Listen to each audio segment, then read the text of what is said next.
और सुधांशु नाम के दो भाई थे। दिलीप की शादी कावेरी के साथ हुई और सुधांशु की शादी माया के साथ। शादी के बाद दोनों भाई अपनी अपनी पत्नी के साथ खुशी खुशी रहा करते थे। दोनों भाइयों के परिवार एक ही घर में रहता था, साथ में खाना, साथ में घूमना। कुल मिलाकर दोनों भाइयों का परिवार खुशहाल परिवार था। कुछ सालों के बाद दिलीप की पत्नी कावेरी को एक बेटा हुआ। भैया, आज मैं बहुत खुश हूँ, चाचा बन गया हूँ मैं। हाँ भाई साहब, इस बच्चे के घर में आने से तो रौनक आ गई है। मैं सबको बताऊंगी कि मैं तो चाची बन गई हूँ, चाची। तुम दोनों कितने अच्छे हो। हमारे बच्चे के आने से ऐसे खुश हो रहे हो जैसे ये बच्चा तुम्हारा ही हो। बस भैया, अब आपका बेटा इस दुनिया में आ गया ना, हम भी कोशिश करेंगे कि हमारा भी बच्चा जल्दी से इस दुनिया में आ जाए। और फिर आपका और हमारा बच्चा दोनों मिलकर दिन भर घर के आंगन में खेला करेंगे। कितना मजा आएगा ना। सच कहती हो माया, मैं भी उसी दिन का इंतजार कर रही हूँ जब तुम्हारी भी गोद भर जाएगी और मेरे बेटे को एक छोटा भाई या बहन मिल जाएगी। 1 साल बीत जाता है।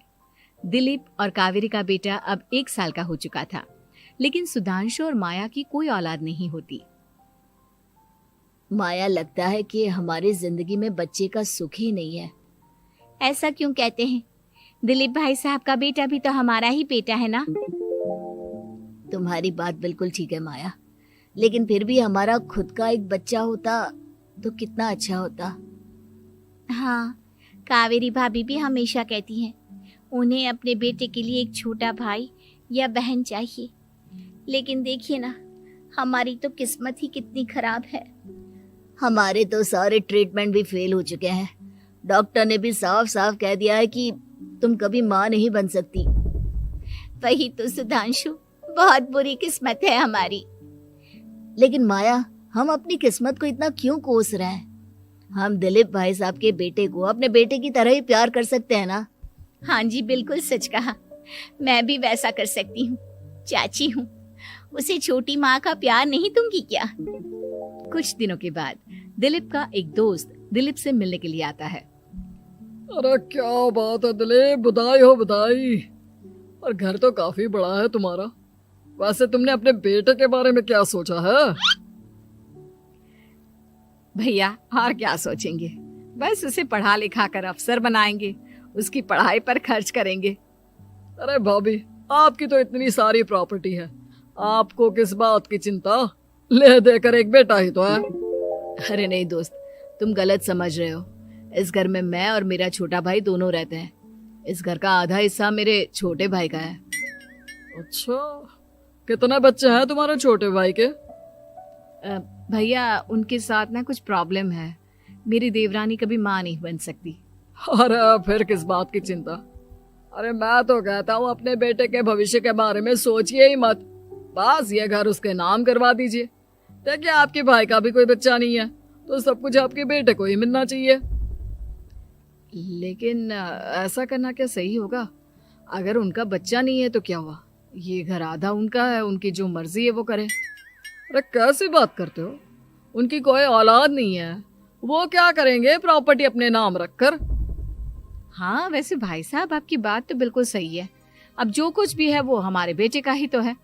आखिर वही तो इस घर के वंश को आगे बढ़ाएगा। मैं कल ही देवर जी से बात करती हूँ।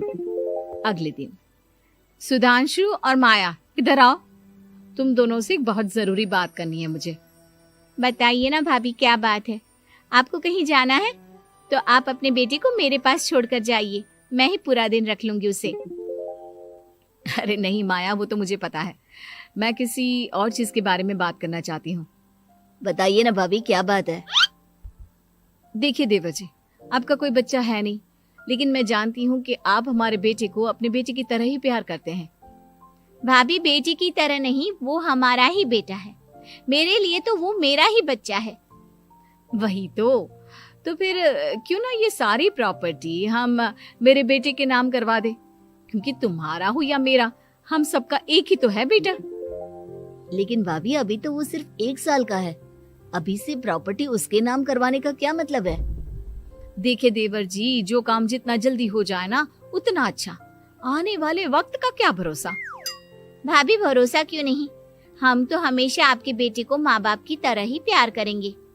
हाँ, लेकिन फिर भी मैं चाहती हूँ कि ये सारी प्रॉपर्टी मेरे बेटे के नाम हो जाए। अब मुझे नहीं लगता तुम दोनों को इसमें कोई भी परेशानी होगी, है ना? भाभी वैसे तो आप जो कह रही हैं वो बहुत जल्दबाजी है, लेकिन फिर भी अगर आपको ऐसा लगता है तो ठीक है, कल ही प्रॉपर्टी के पेपर बनवा लीजिए, मैं और माया उस पर साइन कर देंगे। इस तरह से अगले दिन प्रॉपर्टी के पेपर बनवाकर सारी प्रॉपर्टी दिलीप और कावेरी के बेटे के नाम पर करवा दी जाती है। कुछ दिनों के बाद सुधांशु, सुबह सुबह ये कौन लोग आ गए हैं तुम्हारे घर पर? भैया वो ऊपर वाला कमरा खाली पड़ा था ना, सोच रहा था किराएदार रख देता हूँ। लेकिन किराएदार रखने से पहले आपने हमसे पूछा भी नहीं। भाभी इसमें आपसे पूछने वाली क्या बात थी, हमें एक ही कमरे की जरूरत थी, इसलिए सोचा दूसरा कमरा किराया पर दे देते हैं, कुछ इनकम हो जाएगी। अरे माया, ये सारी प्रॉपर्टी अब मेरे बेटे के नाम पर है और यहाँ पर जो कुछ भी होगा उसके लिए तुम्हें मेरी या दिलीप की परमिशन तो लेनी पड़ेगी ना। हाँ सुधांशु, तुम्हारी भाभी ठीक ही तो कह रही है। अब देखो, तुमने खुद अपने हाथों से ये प्रॉपर्टी हमारे बेटे के नाम की है, वह अभी बहुत छोटा है, तो इस घर से रिलेटेड सारे फैसले तुम्हें हमसे पूछ कर लेने चाहिए। भाभी हमें तो लगा था कि आप हम लोगों से बहुत प्यार करती हैं, लेकिन आप तो हमारे साथ भेदभाव करने लगी।